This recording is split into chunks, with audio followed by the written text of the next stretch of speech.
আজ আমরা এমন এক সতীপীঠে ভক্তির শ্বাস নিতে যাব, যেখানে রয়েছে কোপাই নদীর জলের উচ্ছ্বাস, আছে অগণিত ভক্তের ঢল, আছে ভগবান বিষ্ণুর খণ্ডিত সতীদেহের এক অংশ, যা পতিত হওয়ার পর মহাদেবের চৈতন্য ফিরেছিল। এই স্থানটি সতীপীঠের পরিচিতির সাথে সাথে চৈতন্যপীঠ নামেও পরিচিত হয়। বোলপুর স্টেশন থেকে আমরা একটি গাড়ি নিয়ে বেরিয়ে পড়লাম মা কঙ্কালীতলা সতীপীঠের উদ্দেশ্যে। চট করে তোমার নাম্বারটা বলে দাও। না, আমার নাম্বারটা। অপু সর্দার, নতুনহাট বাড়ি, মঙ্গলকোট থানা, পূর্ব বর্ধমান জেলা। আমার ফোন নাম্বার হলো আপনার 83 89 89 42 26। আজকে আমরা অপু সর্দার সারথি পেয়েছিলাম, সেই গাড়িতে আমরা পৌঁছলাম কঙ্কালীতলার মন্দিরের সামনে। আজকের এই মানস দর্শন শুরু করার আগে আপনাদের সকলকে স্বাগত।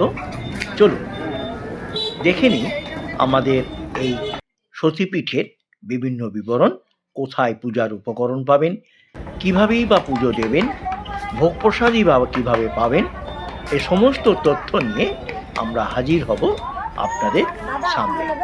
আপনারা এই ভিডিওতে চোখ রাখুন আর কান রাখুন আমার সাথে। আমি সমস্ত তথ্য, পৌরাণিক কাহিনী সমস্ত আপনাদের সামনে তুলে ধরব, যাতে আপনাদের এখানে আসতে বা পুজো কীভাবে দেবেন বা এখানকার টোটাল বর্ণনা আপনারা আমাদের সামনে পেয়ে যাবেন।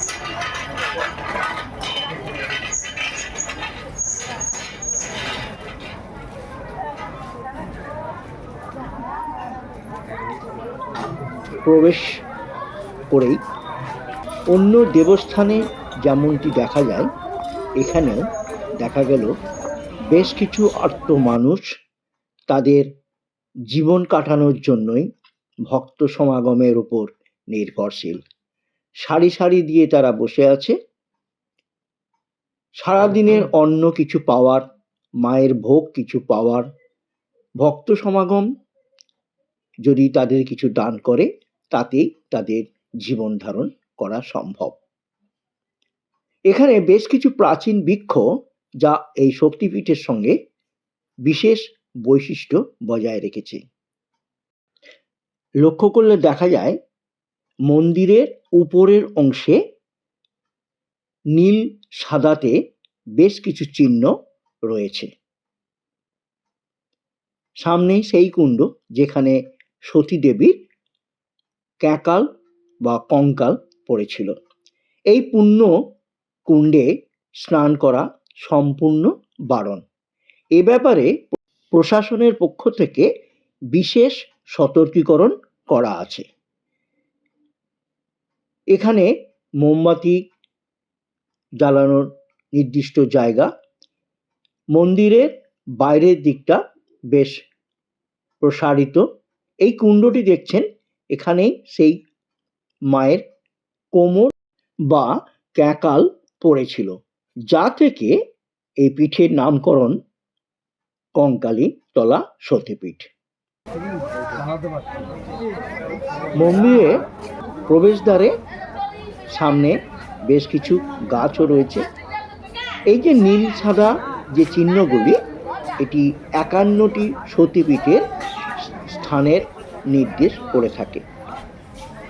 মন্দিরটি বেশ পরিষ্কার পরিচ্ছন্ন, সুন্দরভাবে প্রশাসনিক তরফ থেকে তৈরি করা আছে।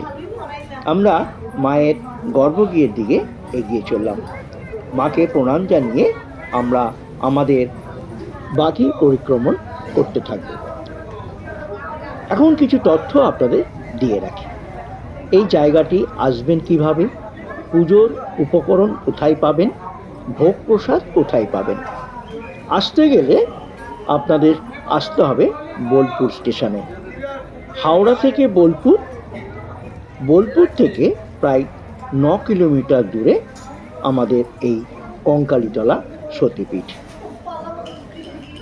এই প্রবেশদ্বারের আগেই দুপাশে রয়েছে পুজোর উপকরণ বিক্রির সম্ভার।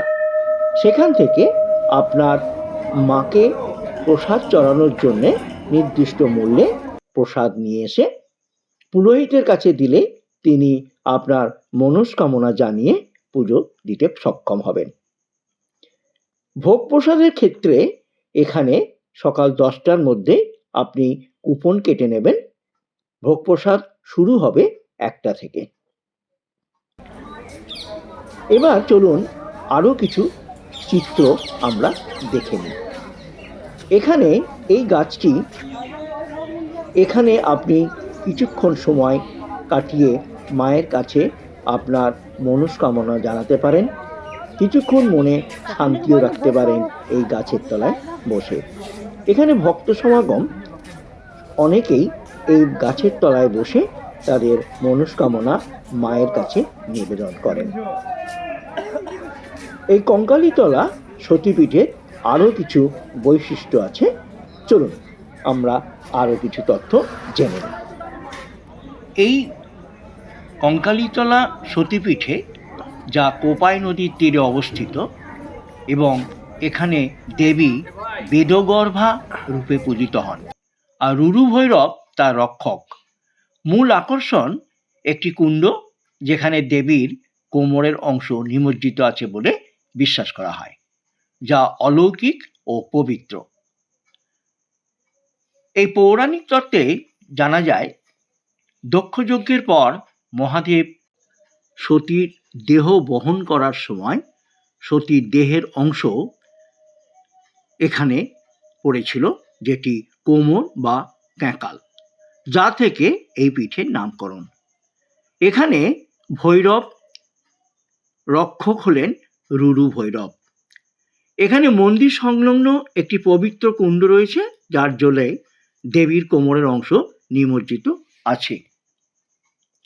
এই 51টি সতীপীঠের মধ্যে এটি চৈতন্যপীঠ নামেও পরিচিত। এখানে এই যে কোপাই নদী, এখানে অন্য সময় বিভিন্ন অনুষ্ঠানে এখানে ভক্ত সমাগম হয়। এই জলে স্নান করে তারা পবিত্র হয়ে মাকে পুজো দেন। এখানে নারী পুরুষদের স্নানের পর বস্ত্র পরিবর্তন করার নির্দিষ্ট জায়গা আছে। এখানে চৈত্র সংক্রান্তিতে মূল পুজো অনুষ্ঠিত হয়। কালী পুজোতেও বেশ ধুমধাম পুজো হয়, প্রচুর ভক্ত সমাগম হয়ে থাকে। আমাদের এই চ্যানেলের পক্ষ থেকে আপনাদের সকলের কাছে অনুরোধ, আমাদের এই ক্ষুদ্র প্রচেষ্টা যদি আপনাদের কোনো তথ্য বিশেষ আনন্দ দিয়ে থাকে, তাহলে অবশ্যই সহযোগিতা করবেন, আমাদের পাশে থাকবেন। লাইক, শেয়ার, কমেন্ট অবশ্যই করবেন। আর সম্ভব হলে যদি পছন্দ হয় তবেই সাবস্ক্রাইব করবেন, তাহলে পরবর্তী ভিডিও আপনাদের কাছে সহজেই চলে যাবে। আমাদের channel Kalpana travels and hospitality. মায়ের এই পীঠস্থানকে প্রণাম জানিয়ে মায়ের রক্ষক রুরু ভৈরবকে দেখতে আমরা পা বাড়ালাম। নিকটেই রুরু ভৈরবের মন্দির, প্রাঙ্গণটাও বেশ সুবেষ্টিত, পরিষ্কার। আমার পিছনেই দেখতে পাচ্ছেন রুরু ভৈরবের মন্দিরটি। রুরু ভৈরবকে দেখতে আমরা এগিয়ে যাব। আপনারা এই ভিডিওয় লক্ষ্য রাখুন, আমরা যথাসাধ্য চেষ্টা করব রুরু ভৈরবকে আপনাদের সামনে তুলে ধরতে। চলো দেখা যাক ভেতরের অংশটি কেমন। মন্দিরের বাইরে ভোলানাথের বেশ কিছু চিত্র আমাদের সামনে ধরা দিল। এই নন্দীও বাবার সামনে বসে আছেন। শোনা যায় ওনার কানে আপনার মনস্কামনা বাবার উদ্দেশ্যে জানালে নন্দী অবশ্যই বাবার কাছে সেটি পাঠিয়ে দেন। আপনারাও এখানে এসে এই নন্দীকে জানাবেন আপনাদের উদ্দেশ্য।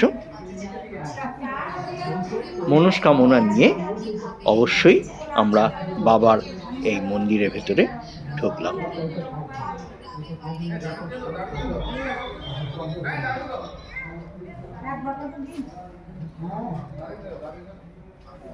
মন্দিরের ভেতরে কোনো কথা আমরা বিশেষভাবে বলছি না, আপনারা শুধু তাকিয়ে থাকুন। আপনাদের মানস দর্শন অবশ্যই করানোর চেষ্টা করব।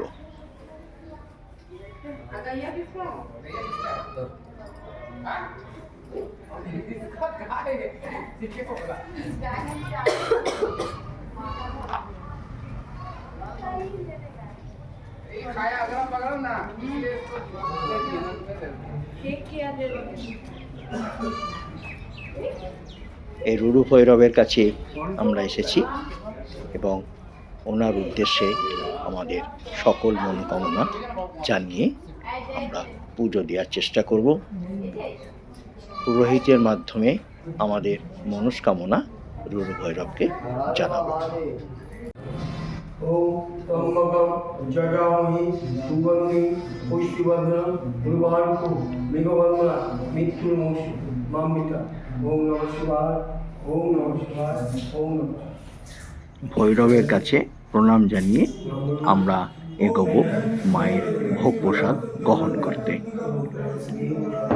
আপনারাও যখন বোলপুর আসবেন অবশ্যই এই কঙ্কালীতলা এবং ভৈরবকে দর্শন করবেন। প্রসাদ গ্রহণের জন্য একটি নির্দিষ্ট জায়গা আছে, হ্যাঁ, সেখানে নির্দিষ্ট মূল্যে আপনারা কুপন নিয়ে, যেটি সকাল 10টার মধ্যে পাওয়া যায়, আর 1টা থেকে আপনাদের ভোগ প্রসাদ আপনারা পেয়ে যাবেন। আচ্ছা আচ্ছা। ভৈরবকে প্রণাম জানিয়ে আমরা এগিয়ে গেলাম মায়ের ভোগ গ্রহণ করার জন্য নির্দিষ্ট জায়গায়। আপনারা এই ভোগ সকাল 10টার মধ্যে কুপন গ্রহণ করবেন। 1টা থেকে মায়ের ভোগ প্রসাদ বিলি করা হয়। একটি নির্দিষ্ট সুন্দর বসার জায়গা, যেখানে আপনি বসেও খেতে পারেন কিংবা প্রয়োজন বোধে চেয়ার টেবিলের ব্যবস্থা করা আছে। এ ব্যাপারে কর্তৃপক্ষ যথেষ্ট সাহায্য করেন। আপনারা অবশ্যই এই ভোগ প্রসাদ গ্রহণ করবেন।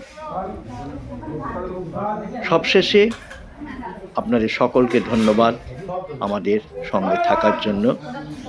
আমাদের সহযোগিতা করবেন। সকলে ভালো থাকবেন। আমাদের কল্পনা ট্রাভেলস অ্যান্ড হসপিটালিটির পক্ষ থেকে সকলকে অশেষ ধন্যবাদ।